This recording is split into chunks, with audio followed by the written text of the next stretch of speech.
To create a cable cast on, it's worked in much the same manner as a knitted cast on with a slight variation. So you're going to start with a slip knot, just as you do with a knitted cast on.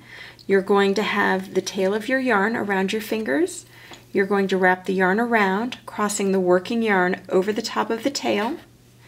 You're then going to take the working yarn and pull it up through the bottom of your loop, and then you're going to pull it tight to create your slip knot that you can tug to make bigger or smaller.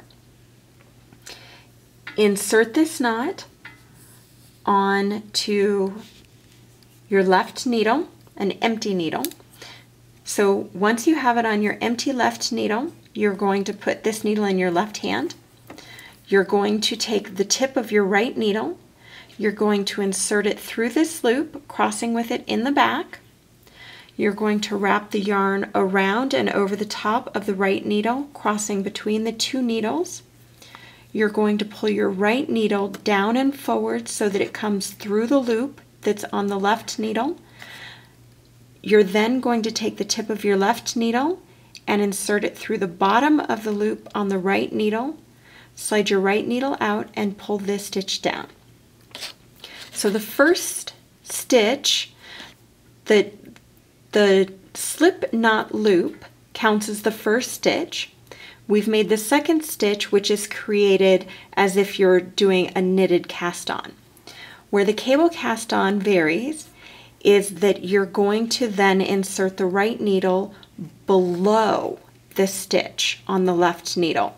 So you will see both strands of the loop of the stitch that's on the left needle is over the right needle. So again, you're going to go below that stitch.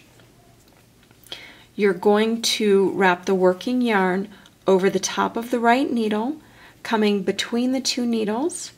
Again, you're going to pull the right needle down and through, keeping the loop on the right needle.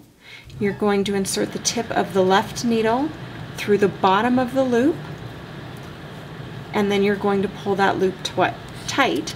So we've now cast on 3 stitches. So again, you're going to go below that stitch into the space with your right needle, crossing your right needle behind the left needle. Wrap your yarn around and over the top of the right needle and in between the two needles. You're going to slide your right needle forward, catching the loop of yarn that's on the right needle as you pull it forward. Then insert the tip of your left needle through the bottom of the loop on the right needle, slide the right needle out, and pull the stitch tight. Once more, and you'll always need to loosen that stitch that you just made just a little bit, just so that you can get the needle below it.